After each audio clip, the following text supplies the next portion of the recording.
Hello friends, आप सबका फिर स्वागत है जेपीएससी दीपम कुमार में।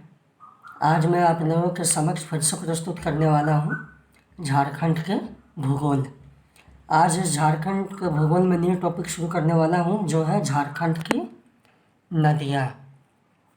तो चलिए हम लोग शुरू करते हैं झारखंड की नदियाँ। झारखंड की अपवा प्रणाली के 5 भाग हैं। कितने भाग हैं? 5 भाग हैं। यहाँ पे अपवा प्रणाली का मतलब यह है, मैं ये डायग्राम से समझाता हूँ। यहाँ समझिएगा। ये जैसे एक मेन नदी यहाँ से निकलती है, बहना चालू होती है, और ये सब इसके सहायक नदी हैं। तो ये दोनों मिलके एक बड़ा नेटवर्क बनाती है और इसे जाल भी कह सकते हैं। तो इसी को अपवा तंत्र कहते हैं। और यहाँ पे अपवा प्रणाली के 5 भाग हैं। कौन कौन है देखते हैं। पहला है पूर्वी अपवा तंत्र, दूसरा है दक्षिण पूर्वी अपवा तंत्र, तीसरा है दक्षिणी अपवा तंत्र, चौथा है उत्तर पश्चिम अपवा तंत्र, पांचवा है उत्तरी अपवा तंत्र। तो चलिए एक बार हम लोग मैप से भी देख लेते हैं, मैप से भी समझ लेते हैं एक बार। यहाँ पे देखिए, ये सब जो इधर का जो बहाव है सब पूर्वी अपवा तंत्र है। ये जैसे हजारीबाग पद्मा, ये यहाँ से इसका उद्गम स्थल हुआ, ये बहना यहाँ से स्टार्ट हुआ, ये दामोदर नदी है और ये पूर्वी की तरफ बहना हुआ, और बराकर नदी इसके सहायक नदी है। फिर यहाँ लातेहार से, यहाँ से भी नदी बहना चालू हुआ और सब पूर्वी की तरफ गया, ये दामोदर नदी है। और यहाँ ब्राह्मणी नदी, मयूराक्षी नदी, गुमानी नदी, सब इधर पूर्वी अपवा तंत्र में आते हैं। और ये एक रांची से शुरू होती है नदी, जो गंगापुर में जाके मिलती है। ये उड़ीसा के गंगापुर में जाके मिलती है। यहाँ पे गुमला से निकलती है, ये भी उड़ीसा के गंगापुर में जाके मिलती है। और ये दक्षिण कोयल इसकी सहायक नदी और शंख नदी इसके सहायक नदी है। तो हम लोग मैप से भी देख लिए। चलिए हम लोग आगे एक एक करके देखते हैं। पहला है पूर्वी अपवा तंत्र। इसमें प्रमुख नदियाँ कौन कौन सी हैं? दामोदर, बराकर, अजय, मयूराक्षी, ब्राह्मणी, गुमानी, वाष्णई। पहला है इसमें दामोदर नदी। इसका उद्गम स्थल है छोटा नागपुर का पठार, और कई बार ऑप्शन में लातेहार जिले के टोरी से भी दे देता है। यहाँ आपको बताया था मैंने लातेहार की टोरी। और इसकी सहायक नदियाँ हैं बराकर, बोकारो, कोलार, जमुनिया, कतरी। अपवा क्षेत्र जो है यह है हजारीबाग, गिरिडीह, धनबाद, बोकारो, लातेहार, रांची, नवलपरासी। इसका मुहाना कहाँ होता है? इसका मुहाना होता है पश्चिम बंगाल के हुगली नदी पर मिल जाती है। तो ये जो इधर जाती है ये आपका पश्चिम बंगाल के हुगली नदी में जाके मिल जाती है। चलिए हम लोग आगे देखते हैं। अगला है,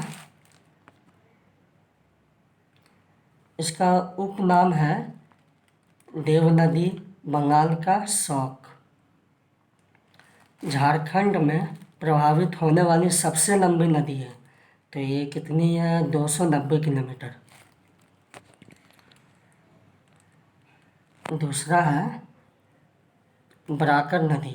इसका उद्गम है उत्तरी छोटा नागपुर का पठार, यह हजारीबाग की पद्मा से गुजरती है।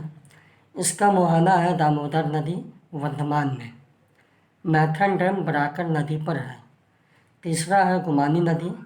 इसका उद्गम है राजमहल की पहाड़ी। सहायक नदी कौन सी हो जाएगी? मेरन, बरहेत में है। इसका मुहाना कहाँ होता है? गंगा नदी में जाकर मिल जाती है।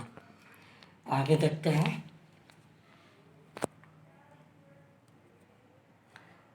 अगला है ब्राह्मणी नदी।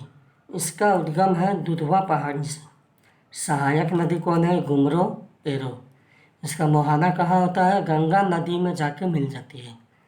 पांचवा है मयूराक्षी नदी। इसका उद्गम है त्रिकुट पहाड़ी देवघर से। मोहाना कहाँ होता है? गंगा नदी में जाके मिल जाती है। सहायक नदी कौन कौन सा है? धोबाई, त्रिपुरा, पुसरो, भामरी, मुनबिन, सिग, दौना। अगला है अजय नदी। इसका उद्गम है मुंगेर। सहायक नदी है पथरो जयंती। मोहाना कहाँ होती है?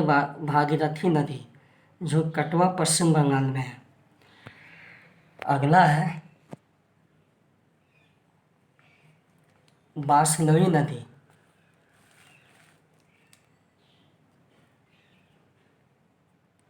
इसका उद्गम जो है बास पहाड़, जो गोड्डा में है। मोहाना कहाँ होता है? गंगा नदी पे। तो ये सारे सब जो हो गए, ये सारे पूर्वी अपवाद तंत्र में आते हैं।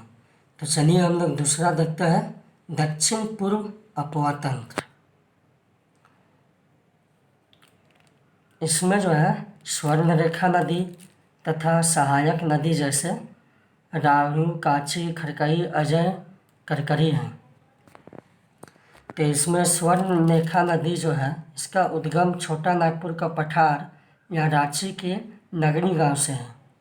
सहायक नदी है राणू, काची, खरकई, अजय, कसाई, करकरी। इसका मुहाना कहाँ होता है? बंगाल की खाड़ी में जाके मिल जाती है। झारखंड में एकमात्र ऐसी नदी जो स्वतंत्र रूप से बंगाल की खाड़ी में गिरती है, मतलब ये झारखंड का एकमात्र ऐसा नदी है जो स्वतंत्र रूप से बंगाल की खाड़ी में गिरती है। हुंडरू जो स्वर्णरेखा नदी पर है, दसम जो काची नदी पर है, जोन्हा जो रावी नदी पर है। तो चलिए फ्रेंड्स, आज के लिए इतना ही। फिर अगले क्लास में शुरू करेंगे जो बचे हुए हैं अपवाद तंत्र। धन्यवाद।